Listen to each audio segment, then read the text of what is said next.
हाँ, तो आज अपन लोग क्या पढ़ने वाले हैं, क्लासिफिकेशन ऑफ एंटीकोगुलेंट्स, ठीक है ना। तो इस वीडियो में अपन लोग क्या क्या देख रहे होंगे, एंटीकोगुलेंट्स को देखेंगे, फिर उसके अंदर जो बहुत सारे क्लासिफिकेशन आते हैं ड्रग्स से उनको समझेंगे, फिर हिपेरिन को देखेंगे, और लो मोलिकुलर वेट हिपेरिन और फोंडा पेरिनुक्स, ये अपन लोग देखेंगे, सब तीनों देखेंगे। तो बेसिकली स्टार्ट करते हैं एंटीकोगुलेंट से।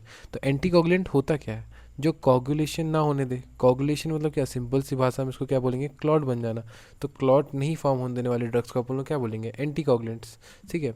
तो क्या होता है, आपको एंटीकोगुलेंट्स बॉडी में भी चाहिए होता है और लैब में भी चाहिए होता है। जैसे मान लो आपको कोई ब्लड टेस्ट लगाना है, ठीक है, उस ब्लड टेस्ट में ऐसा चाहिए कि आपका ब्लड कोगुलेटेड ना हो, तो आपको लेबोरेटरी में भी चाहिए एंटीकोगुलेंट और आपको बॉडी में भी चाहिए एंटीकोगुलेंट। तो इसलिए अपने को जो एंटीकोगुलेंट है ना, वो दो टाइप में बांटा गया है।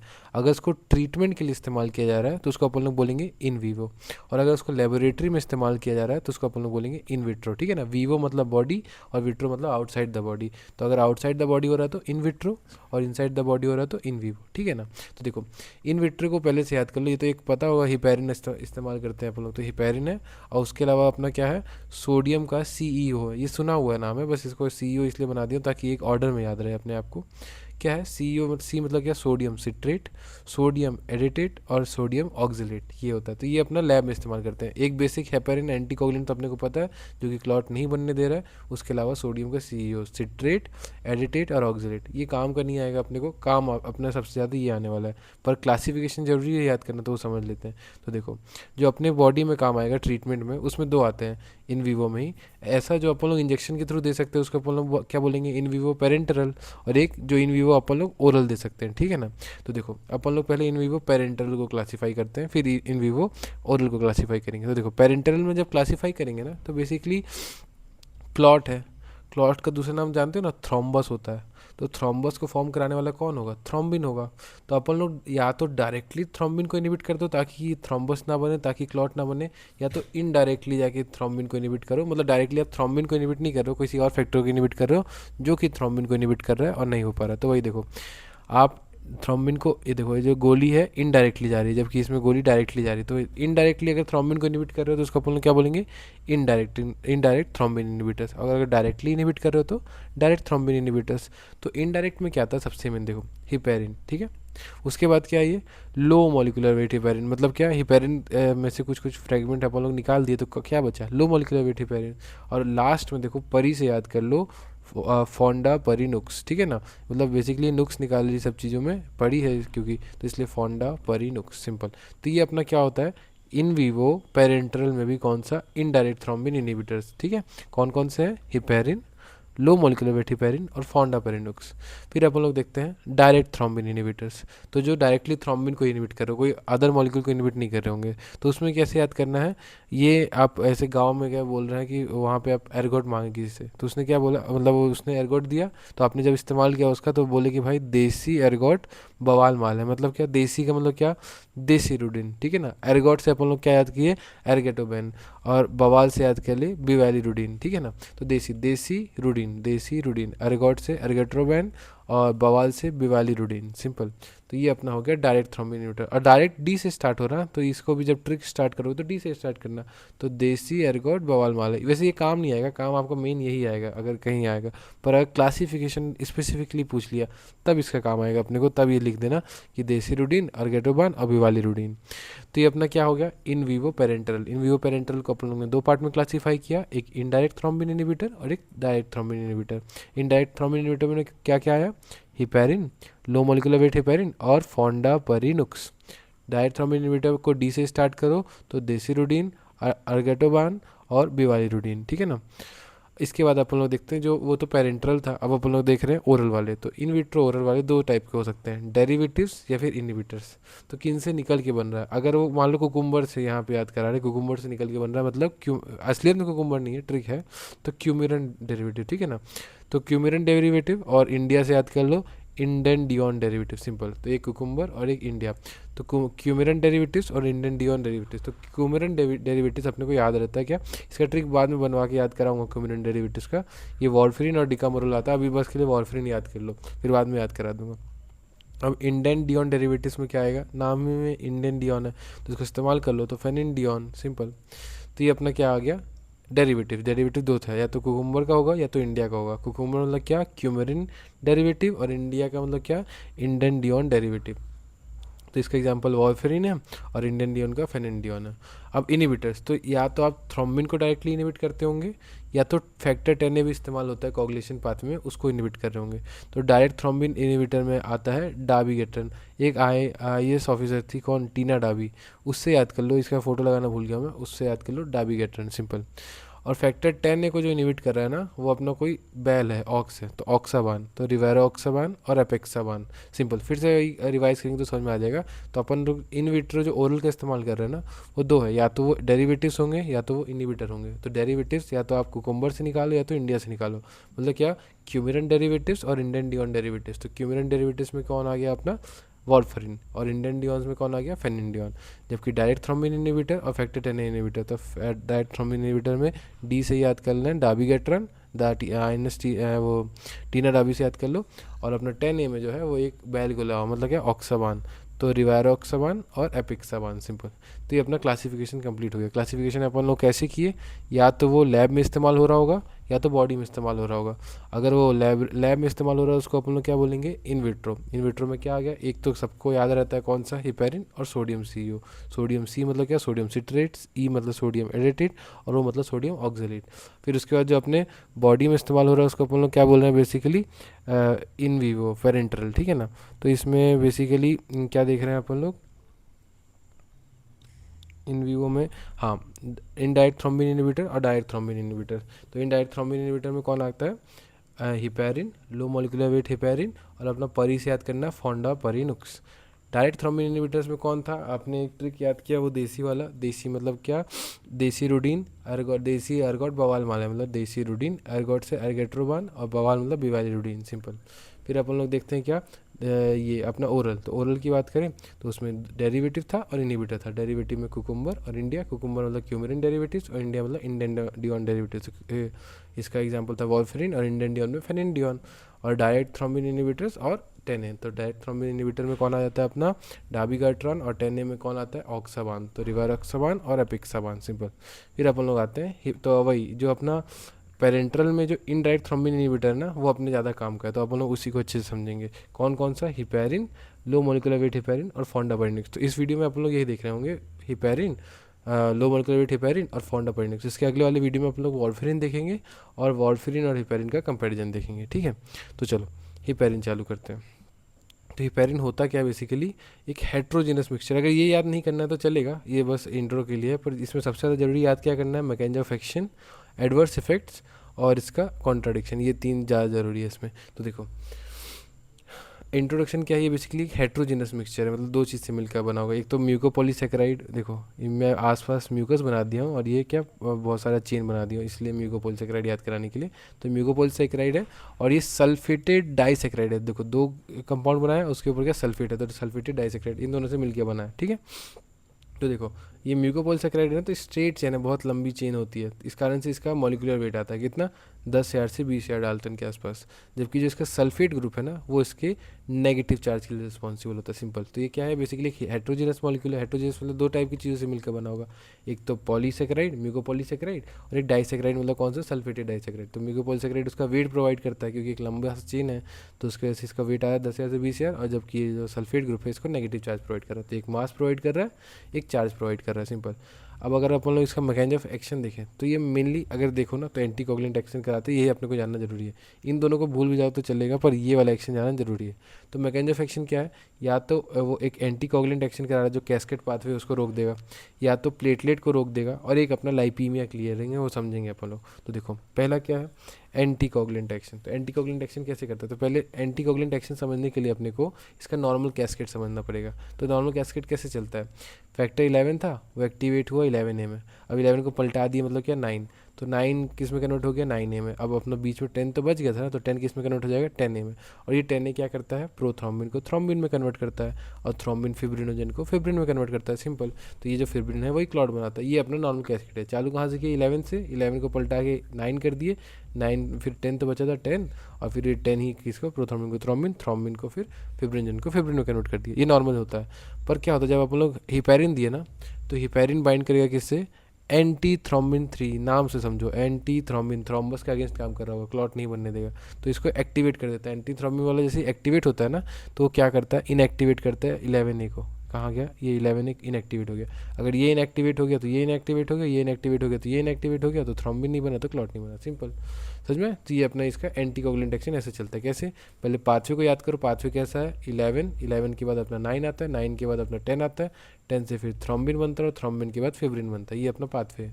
तो ये क्या करता है, एंटी थ्रोम्बिन, इसके एंटी वाले लोगों को इकट्ठा करता है, तो एंटी थ्रोम्बिन 3 को एक्टिवेट करता है, वो अपना किसको इनएक्टिवेट कर देता है, 11A को। तो 11A इनएक्टिवेट हुआ तो सारे फैक्टर अपने आप इनएक्टिवेट हो जाते हैं। ये इसका मेन फंक्शन है। इसके अलावा इसका एंटी प्लेटलेट एक्शन क्या होता है, बेसिकली वही प्लेटलेट को चिपकने नहीं देता है, तो चिपकने नहीं देगा तो प्लेटलेट अपना काम नहीं करने देता है, तो प्रोलॉन्ग ब्लीडिंग टाइम, बहुत देर तक ब्लीडिंग होता रहेगा, सिंपल। तो देखो इसका यूजेस, वैसे ही इसको एंटी प्लेटलेट ड्रग्स की तरह लिमिटेड यूज़ किया जाता है, किसको, अपना हेपेरिन को, दूसरे ड्रग्स पर इसके लिए यूज़ किए जाते हैं। इसके बाद अलावा अपना क्या है, लाइपीमिया क्लियरिंग। तो लाइपीमिया क्लियरिंग को समझने के पहले अपने को ये तो पता होना चाहिए कि लाइपीमिया होता क्या है। तो देखो जब भी अपन लोग कई प्लाज्मा सैंपल लिए किसी का, ठीक है ना, तो अगर उसमें ये जो ऊपर फैटी पार्ट जमा हो जा रहा है ना, उसी को अपन लोग बोल रहे हैं लाइपीमिया। लाइपीमिया मतलब क्या, लिपिड इन ईमिया, मतलब क्या, ब्लड में आपका लिपिड का कंटेंट ज़्यादा हो गया, उसी को अपन लोग बोलते हैं लाइपीमिया, ठीक है। तो ये जो लिपिड को तोड़ने के लिए भी अपन लोग इस्तेमाल करते हैं किसका, हिपैरिन का, ठीक है ना। तो क्या होता है बेसिकली, जैसे अपन लोग हिपैरिन दिए तो वो अपने प्लाज्मा में एक एंजाइम को एक्टिवेट करता है, लिपिड है तो लिपिड को तोड़ने वाले को क्या बोलेंगे, लाइपोप्रोटीन लाइपेज, ठीक है ना। तो लाइपोप्रोटीन लाइपेज लिपिड को हाइड्रोलाइज करके क्या, ट्राइग्लिसराइड में कन्वर्ट कर देता है, और अपना ये टूट जाता है, सिंपल। तो इसका यूज़ क्या हुआ, सिंपल सी बात है, टर्बिड प्लाज्मा जो है उसको क्लियर करने के लिए इस्तेमाल किया जाता है, सिंपल। तो अपन लोग क्या पढ़े, पहले इंट्रोडक्शन पढ़े। इसका इंट्रोडक्शन क्या था ये, कि ये एक हेट्रोजेनस कंपाउंड है जो कि म्यूकोपोलिसैकेराइड का बना है और सल्फेटेड डाइसैकेराइड का बना है। म्यूकोपोलिसैकेराइड इसको वेट प्रोवाइड करता है, जबकि सल्फेटेड डाइसैकेराइड इसको चार्ज प्रोवाइड करता है, ठीक है, नेगेटिव चार्ज प्रोवाइड कर रहा है, और ये इसको 10,000 से 20,000 डालते प्रोवाइड कर रहा है। मैकेनिज्म ऑफ एक्शन सबसे मेन क्या था, एंटीकोगुलेंट, उसके बाद क्या था, एंटी प्लेटलेट, और लास्ट में अपना क्या है, लाइपीमिया क्लियरिंग, ठीक है ना। एंटीकोगुलेंट मतलब पाथवे को याद होना चाहिए, सबसे पहले चालू होगा 11, 11 से अपना बनेगा 9 एक्टिवेट होगा, 9 से फिर अपना 10 एक्टिवेट होगा, 10 क्या बनवाएगा, थ्रोम्बिन, और थ्रोम्बिन क्या बनवाएगा, फिब्रिन, और फिब्रिन ही क्लॉट बनाता है। तो ये किसको एक्टिवेट कर रहा है, थ्रोम्बिन के अगेंस्ट वाला, मतलब कि एंटी थ्रोम्बिन 3 को, वो 11A को इनएक्टिवेट कर देता है, तो सारे पाथवे इनएक्टिवेट हो जाता है। एंटी प्लेटलेट एक्शन मतलब क्या, प्लेटलेट को इकट्ठा ही नहीं देता, होने नहीं देगा, तो ब्लीडिंग अपना होते रहेगा, लेकिन इसका लिमिटेड यूज़ होता है। अपना लास्ट है लाइपीमिया क्लियरिंग, इसमें जो ये ऊपर अपना लिपिड है ना, इसको कैसे तोड़ेगा, एक एंजाइम को एक्टिवेट कर देगा। लिपिड को तोड़ने वाला एंजाइम क्या होगा, लाइपेज, तो लाइपोप्रोटीन लाइपेज को एक्टिवेट करके अपना तोड़ ताड़ देगा, तो ये अपना लाइपोप्रोटीन टूट के ट्राइग्लिसराइड में कन्वर्ट हो जाएगा। और यूजेस देखें इसका, तो वही क्लियर, लाइपीमिया क्लियरिंग। फार्माकोकाइनेटिक्स को खास काम करनी है, सुन लो बस ऐसे ही। तो देखो ये बेसिकली क्या है ना, हिपैरिन अभी आप लोग देखिए इसका नेगेटिव चार्ज होता है, देख के है, और लार्ज भी होता है। लार्ज किसके कारण होता है, म्यूकोपॉलीसेकेराइड के कारण, और नेगेटिवली चार्ज क्यों होता है, सल्फेटेड डाइसेकेराइड के कारण होता है। तो इसलिए ये ना बक्कल म्यूकोसा क्रॉस नहीं कर पाता है, क्यों, सिंपल सी बात है, बक्कल म्यूकोसा जैसे एपिथीलियम है, एपिथीलियम में प्लाज्मा मेम्ब्रेन होगा, अब प्लाज्मा मेम्ब्रेन से कौन मॉलिक्यूल पास करते हैं, जो न्यूट्रल होते हैं और जो स्मॉल होते हैं। तो ये तो लार्ज भी है और नेगेटिवली चार्ज है, तो इसलिए पास नहीं कर पाता है। इसलिए अपन लोग ओरली नहीं दे रहे हैं इसको, कैसे दे रहे हैं, पेरेंटरली दे रहे हैं। इसलिए अपन लोग इसको क्लासिफिकेशन ऑफ एंटीकोगुलेंट में ये जो इन वीवो में पेरेंट्रल में रखते हैं, क्योंकि ये ओरल ओरल अपन लोग देंगे तो एब्जॉर्ब ही नहीं होगा, सिंपल, समझ में। तो इसको पेरेंट्रली दिए तो कैसे कैसे फॉर्म में दे सकते हैं, या तो आईवी, या तो सबक्यूटेनियस, या तो इंट्रामस्कुलर, ठीक है। तो अगर हम लोग आईवी देते हैं ना, तो इमीडिएट एक्शन करा देगा ये, क्योंकि अपन लोग सीधे ब्लड में दे रहे हैं। सबक्यूटेनियस देंगे तो धीरे धीरे ब्लड में जाएगा, तो इसको लगभग 60 मिनट लगता है अपना एंटीकोगुलेंट इफेक्ट दिखाने में, जबकि इंट्रामस्कुलर नहीं दिया जाता है, क्यों, क्योंकि रिस्क ऑफ हीमेटोमा होता है। हीमेटोमा क्या होता है, चांस कि यहाँ पे ब्लड फॉर्म हो जाएगा, जहाँ पे मान लो अपन लोग दिए, ठीक है। तो जैसे मान लो ये स्किन था नॉर्मल, यहाँ पे अपन लोग इंजरी करके दिए, तो इंजरी करके दिए तो यहाँ पे तो पूरा ये क्या भर गया अपना हिपैरिन। अब यहाँ पे मान लो ब्लड लॉस हो रहा था, तो यहाँ पे अपना प्लेटलेट आएगा कि रोकते हैं इसको, पर इसके पास तो एंटी प्लेटलेट एक्शन है, तो यहाँ से तो ब्लड लॉस होने लग जाएगा ना, ब्लड लॉस हो जाएगा तो इकट्ठा हो जाएगा एक जगह, तो इसको हीमेटोमा कहते हैं। तो ये अगर नहीं समझ में आया तो ये समझ लो कि इंट्रामस्कुलर नहीं देना, क्योंकि हीमेटोमा हो जाएगा। तो अपना फार्माकोकाइनेटिक्स में क्या क्या होता है, एब्जॉर्प्शन, मेटाबॉलिज्म, डिस्ट्रीब्यूशन, एक्सक्रीशन। तो एब्जॉर्प्शन तो समझ में आया कि ओरल से तो एब्जॉर्ब नहीं होगा, इसलिए अपने को पेरेंटरली देना पड़ रहा है। मेटाबॉलिज्म लीवर में होता है। डिस्ट्रीब्यूशन देखो basically blood brain barrier cross नहीं करता है, ये बहुत जरूरी पॉइंट है, इसलिए इसको प्रेगनेंसी में दे सकते हैं। जब डिफरेंस पढ़ेंगे तो भी याद करेंगे, जब वारफरिन पढ़ेंगे तो भी कंपेयर करेंगे। अभी एक बार सुन लो कि क्या प्रेगनेंसी में नहीं, मतलब प्रेगनेंसी में दे सकते हैं, क्यों, क्योंकि ब्लड ब्रेन बैरियर क्रॉस नहीं कर रहा है। और एक्सक्रीशन यूरिन, तो देखो ये सब पॉइंट तो याद करने का नहीं था, याद करने का बस क्या था, नेगेटिवली चार्ज और लार्ज होता है, इसलिए क्रॉस नहीं कर पा रहा है, इसलिए अपन लोग इसको आईवी, सबक्यूटेनियस या फिर इंट्रामस्कुलर दे सकते, इंट्रामस्कुलर तो नहीं देना। एडवर्स इफेक्ट देखो, तो एडवर्स इफेक्ट में जो इसका सबसे मेजर होता है ना, वो होता है ब्लीडिंग, उसको याद रखना जरूरी है, बाकी तो थोड़ा मोड़ा ट्रिक से याद कर लेंगे तो हो जाएगा। तो देखो मेजर क्या हो रहा है, ब्लीडिंग हो रहा है। तो ब्लीडिंग क्या, देखो बेसिकली अब पता कैसे चलेगा कि ब्लीडिंग अपने को हो रहा है, तो ज़्यादातर अपने यूरिन से लॉस होते हुए दिखेगा ना ब्लड, जब अपन लोग ये दे रहे हैं क्या, हिपेरिन दे रहे हैं, और पेशेंट में से हिमैचुरिया पाया जा रहा है, तो समझ में आ जाएगा कि अच्छा बॉडी के अंदर ब्लीडिंग चल रही है, ब्लड वेसल्स के अंदर। तो उस समय अपन को क्या देखना है, देखो बेसिकली थ्रोम्बिन इनहिबिट हो रहा है ना, तो यहाँ पे APTT मॉनिटरिंग, प्रोथ्रोम्बिन टाइम देख रहे हैं, तो अपना APTT time, activated prothrombin time का मॉनिटरिंग करना पड़ता है, ठीक है ना। ये मॉनिटरिंग करके अपन लोग पता कर सकते हैं कि अपनी बॉडी में हिपेरिन का लेवल सही है कि नहीं, कहीं ये ज़्यादा घट तो नहीं गया है APTT का लेवल, ठीक है ना। तो अगर ये बहुत लेवल इसका घट गया ना इस मॉनिटरिंग में, जब इसका इंडेक्स बहुत कम पाया जाता है, तो अपने को ये फिर लाइव, अगर लाइव थ्रेटनिंग कंडीशन है तो अपन को क्या देना है, देखो पॉजिटिव और सल्फेट, पॉजिटिव और सल्फेट मतलब क्या, प्रोटामाइन सल्फेट, सिंपल, ये प्रोटॉन से प्रोटामाइन कर लो और सल्फेट, तो प्रोटामाइन सल्फेट दे दो। ये क्या होता है बेसिकली, हिपेरिन का एंटागोनिस्ट, हिपेरिन के उल्टा काम करता है, तो अपना ब्लीडिंग ठीक करा देता है, ठीक है। तो जब भी अगर हिपेरिन का ओवरडोज हुआ तो ब्लीडिंग होगा, वो कैसे पता चलेगा, अपने यूरिन से निकल रहा होगा। तो उसको ठीक करने के लिए अपन लोग पहले चेक करेंगे, पहले कि अगर हिमेचुरिया हुआ तो डायरेक्ट नहीं करना है, पहले APTT मॉनिटरिंग करो, और जब वो मॉनिटरिंग हुआ पता चला अच्छा दिक्कत वाली कंडीशन है, तो अपन कौन सा दवाई दे रहे हैं उसको, प्रोटॉन और सल्फेट, पॉजिटिव और नेगेटिव चार्ज वाला, मतलब क्या, प्रोटामाइन सल्फेट, ये बेसिकली उसका एंटागोनिस्ट है, ब्लीडिंग ठीक करा देगा। ये एडवर्स इफेक्ट हुआ। इसके अलावा नॉर्मल देखो, ये तो जब ओवर डोज देंगे हिपेरिन का तब ब्लीडिंग होता है। नॉर्मल डोज पे क्या क्या पाया जा सकता है, एक होता है हिट, हिट का मॉस्किटो होता है ना, मतलब हिट से अपन लोग मॉस्किटो मारने वाला यूज़ करते हैं ना, उसी से याद कर लो, हिट, हिट का मतलब क्या है, हिपेरिन इंड्यूस थ्रोम्बोसाइटोपिनिया। मतलब क्या, देखो अभी देखो नॉर्मल अपनी बॉडी में प्लेटलेट था, और अपन लोग ने क्या खा लिया, हिपेरिन, मतलब दे दिया ना हिपेरिन, ब्लड में डाल दिया, ऐसे IV दे दिया। तो ये अपना हिपेरिन और प्लेटलेट जब बाइंड करेगा, तो सिंपल सी बात है, अपनी बॉडी प्लेटलेट को जानती थी, अपनी बॉडी हिपेरिन और प्लेटलेट के कॉम्प्लेक्स को नहीं जानती है, तो इसके अगेंस्ट क्या बना देगी, एंटीबॉडी, तो इसका प्लेटलेट का डिस्ट्रक्शन लग जाएगा। तो वही हिपेरिन इंड्यूस थ्रोम्बोसाइटोपिनिया, हिपेरिन के कारण प्लेटलेट्स का डिस्ट्रक्शन हो रहा है, उसके कारण उसका नंबर घट जा रहा है, इसी को अपन लोग बोलते हैं हिपेरो इंड्यूस थ्रोम्बोसाइटोपिनिया। तो एक लॉस हो गया, अपन थ्रोम्बोसाइट्स का, बेसिकली प्लेटलेट्स का लॉस करा दिए। अब इसके बाद देखो, एक लॉस करा दो, एक बढ़ा दो, तो लॉस क्या हो रहा है, बेसिकली हेयर लॉस होना, तो ये ट्रांजिएंट एलोपेशिया। और बोन, बोन में लॉस होगा तो क्या कहेंगे, ऑस्टियोपोरोसिस। तो एक लॉस वाला पढ़ लिया अपन, अब एक बढ़ने वाला पढ़ लेते हैं। तो बढ़ने वाला क्या है, अपना सीरम ट्रांसअमाइनेज लेवल बढ़ जाएगा, और क्या बढ़ेगा, अपना अपना बॉडी का जो रिएक्शन है वो बढ़ेगा, मतलब हाइपर सेंसिटिविटी रिएक्शन, तो एनाफाइलेक्सिस और टिकेरिया, सिंपल। तो एडवर्स इफेक्ट को ऐसे याद करो, ओवरडोज वाला और नॉर्मल डोज वाला। ओवरडोज पे क्या हो रहा है, ब्लीडिंग हो रहा है। ब्लीडिंग को कैसे डिटेक्ट करेंगे, नॉर्मली पहले आँखों से तो हिमैचुरिया दिख रहा होगा, फिर उसको टेस्ट लगाएंगे लैब में, क्या, APTT मॉनिटर करेंगे। तो अगर अपने को समझ में आ रहा है दिक्कत वाली कंडीशन है, तो उसको क्या देंगे, पॉजिटिव नेगेटिव चार्ज, मतलब क्या, प्रोटामाइन सल्फेट, और प्रोटामाइन सल्फेट देंगे तो ब्लीडिंग ठीक हो जाएगा, सिंपल। तो नॉर्मल डोज में क्या हो रहा है, एक तो अपना मॉस्किटो मारने वाला दवाई याद कर लो, कौन, हिट, हिट मतलब क्या, हिपेरिन इंड्यूस थ्रोम्बोसाइटोपिनिया, बेसिकली वो प्लेटलेट से बाइंड करता है, एक अलग सी बॉडी दिख रही है कॉम्प्लेक्स, इसके अगेंस्ट एंटीबॉडी बन रहा है, और प्लेटलेट का डिस्ट्रक्शन हो रहा है। और फिर और क्या कैसे याद करोगे, एक का लॉस करा दो, एक को बढ़ा दो। तो लॉस किसका, अगर हेयर का लॉस हो रहा है उसको अपन लोग क्या बोलेंगे, ट्रांजिएंट एलोपेशिया, और बोन के लॉस होने को अपन लोग क्या बोलते हैं, ऑस्टियोपोरोसिस, बढ़ाने का, तो लेवल बढ़ा दें एंजाइम्स का, रिएक्शन, सिंपल। तो कॉन्ट्राइंडिकेशन इसी को याद कर लो डायरेक्ट, देखो ब्लीडिंग डिसऑर्डर में नहीं देना है, हिपेरिन इंड्यूस थ्रोम्बोसाइटोपिनिया अगर किसी में है तो नहीं देना है। इसके अलावा देखो खून से रिलेटेड कर लो, जैसे कि हाइपरटेंशन, पाइल्स जिसको होगा उसका खून निकल रहा होता है ना, तो पाइल्स, और गैस्ट्रोइंटेस्टाइनल अल्सर, अगर अल्सर हो रखा है तो खून का तो लॉस हो रहा होगा। तो ये खून से रिलेटेड कुछ कॉन्ट्राइंडिकेशन याद कर लो। और ये चाकू मतलब बेसिकली सर्जरी से रिलेटेड कर लो, जैसे कि ऑक्यूलर सर्जरी, लंबर पंचर, इनमें नहीं देना अपने को, ठीक है ना। तो कॉन्ट्राइंडिकेशन दो तो एडवर्स इफेक्ट वाले डाल लो, तीन खून से रिलेटेड मतलब क्या, हाइपरटेंशन, पाइल्स, और अपना गैस्ट्रोइंटेस्टाइनल अल्सर, और दो सर्जरी से रिलेटेड, एक तो ऑक्यूलर सर्जरी और एक लंबा पंचर, इनमें अपने को नहीं देना होता है। तो ये अपना हिपेरिन कंप्लीट हो गया। अपन कितने पार्ट्स में पढ़े, बेसिकली इंट्रोडक्शन देखे, मैकेनिज्म ऑफ एक्शन देखे, फार्माकोकाइनेटिक्स देखे, एडवर्स इफेक्ट और कॉन्ट्राइंडिकेशन, ये पूरी पढ़ा है। तो हिपेरिन बेसिकली क्या था, एक हेट्रोजीनस मॉलिक्यूल था, मतलब दो चीज़ों से मिलकर बना था, एक तो म्यूकोपॉलीसेकेराइड जो कि इसको वजन दे रहा था 10,000 से 20,000, और एक सल्फेटेड डाइसेक्राइड जो इसको नेगेटिव चार्ज दे रहा था। मैकेनिज्म ऑफ एक्शन क्या है, तीन एक्शन है, एक तो एंटी कोगुलेंट, एक एंटी प्लेटलेट, और एक अपना लाइपेमिक क्लियरिंग एक्शन। तो एंटी कोगुलेंट कैसे करा है, नॉर्मल कैसे समझो, 11 से 9 बनाओ, 9 से 10 बनाओ, 10 क्या बनाएगा, थ्रोम्बिन, और थ्रोम्बिन क्या बनाएगा, फिब्रिन। तो अपन क्या करेंगे, बेसिकली इसके अगेंस्ट काम करने वाला, मतलब एंटी थ्रोम्बिन 3 को लाएंगे, ये एंटी थ्रोम्बिन 3 सीधा अपना 11 को इनएक्टिवेट कर देगा, तो पूरा कैस्केड रुक जाएगा वहीं के वहीं। एंटी प्लेटलेट एक्शन कैसे करा रहा है, उनके आसपास को जुड़ने ही नहीं दो, जुड़ेंगे ही नहीं तो अपना उनको पता ही नहीं चलेगा क्या करना है, तो उनका एग्रीगेशन को ही रोक दिया जा रहा है। और लाइपीमिया कैसे क्लियरिंग कर रहा है, बेसिकली एक एंजाइम को एक्टिवेट कर रहा है, लाइपोप्रोटीन लाइपेज को एक्टिवेट कर रहा है, तो सब तो थर्म हो जा रहा है, ठीक है।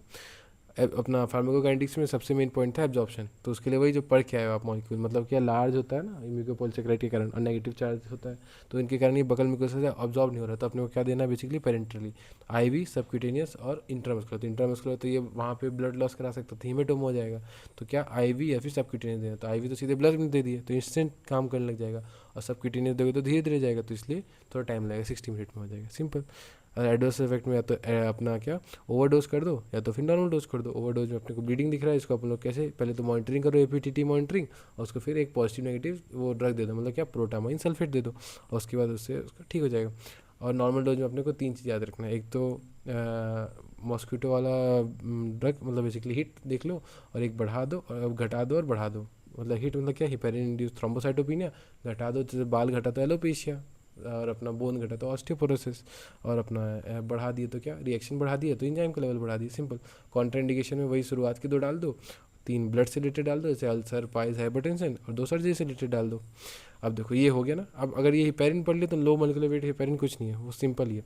क्या हो रहा है बेसिकली, हिपेरिन था ना, इसका आप लोगों ने फ्रैक्शनेशन कर दिया, मतलब कि इसके कुछ चेंज को हटा दिए तोड़ ताड़ के, तो अब कुछ हटा दिए तो क्या बचेगा, लो मोलिकुलर वेट हिपेरिन बचेगा, क्योंकि पहले से कुछ हटा दिए उसमें, तो जब हटा दिए तो स्मॉलर चेन लेंथ है, छोटा सा चेन लेंथ है, तो इसलिए अब ये थ्रोम्बिन का इनिबिशन नहीं कर पाता है, ठीक है ना, unable to bind both to thrombin and prothrombin, तो ये इसमें बेसिकली थ्रोम्बिन इनिबिशन नहीं होता है इसमें, तो थ्रोम्बिन इनिबिशन कम से कम होता है, तो इसमें क्या एपीटीटी मॉनिटरिंग नहीं करना जरूरी है, क्योंकि उसमें थ्रोम्बिन इनिबिशन हो रहा था तो एपीटीटी मॉनिटरिंग करना जरूरी था, इसमें नहीं है। तो ये करता क्या है, ये बेसिकली फैक्टर 10A को इनिबिट करता है, तो फैक्टर 10A को इनिबिट कर रहा है तो उससे भी तो अपना एंटीकोगुलेंट इफेक्ट दिख रहा होगा, पर इसको देखो इसमें अपन लोगों को क्या करना पड़ रहा था, जब हिपेरिन करते थे तो अपने को एपीटीटी मॉनिटरिंग करते रहना पड़ता था, क्योंकि ब्लीडिंग हो सकता था।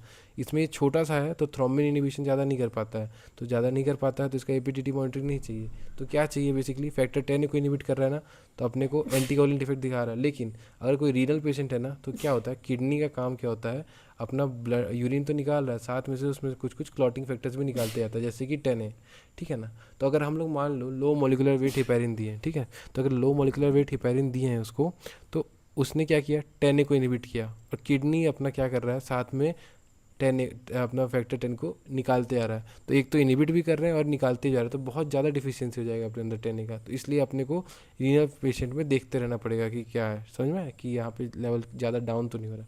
तो हिपेरिन का अपन लोगों ने तोड़ के लो मोलिकुलर वेट हिपेरिन किया, लो मोलिकुलर वेट होने का स्मॉलर चेन लेंथ था, तो वो साथ में थ्रोम्बिन और प्रोथ्रोम्बिन को इनिबिट नहीं कर पा रहा था, तो इसलिए ये इसका एपीटीटी मॉनिटरिंग ज़रूरी नहीं है। तो ये इसका क्या ज़रूरी है, इसका ज़रूरी है रीनल पेशेंट्स में फैक्टर 10A का लेवल मॉनिटर करना, सिंपल। तो इसका एडवांटेज क्या हुआ, देखो ये ऐसे, ये मैं इसलिए स्लो बना देंगे, कुछ अच्छा हो रहा कुछ घट रहा होगा, सिंपल, मतलब सारे एडवांटेजेस ही हैं। तो देखो बेटर बायो अवेलेबिलिटी, अवेलेबिलिटी बढ़ गई है उसकी, घट क्या गया है, घट गया है उसका ऑस्टियोपोरोसिस का जो एडवर्स इफेक्ट है वो घट गया है, फिर क्या बढ़ गया है, उसका हाफ लाइफ बढ़ गया, तो ऐसे इसमें अवेलेबिलिटी बढ़ गई है और हाफ लाइफ बढ़ गया है, घट क्या गया उसका जो एडवर्स इफेक्ट है ऑस्टियोपोरोसिस घट गया है, सिंपल।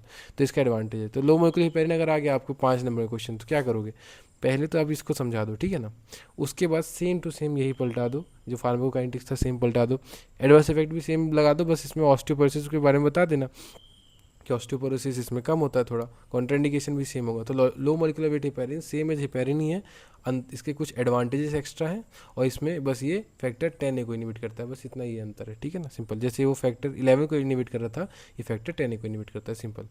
और उसमें एपीटीटी मॉनिटरिंग की जरूरत थी, इसमें एपीटीटी की खासा जरूरत नहीं होती, क्योंकि ये एडवांस ड्रग है इसीलिए।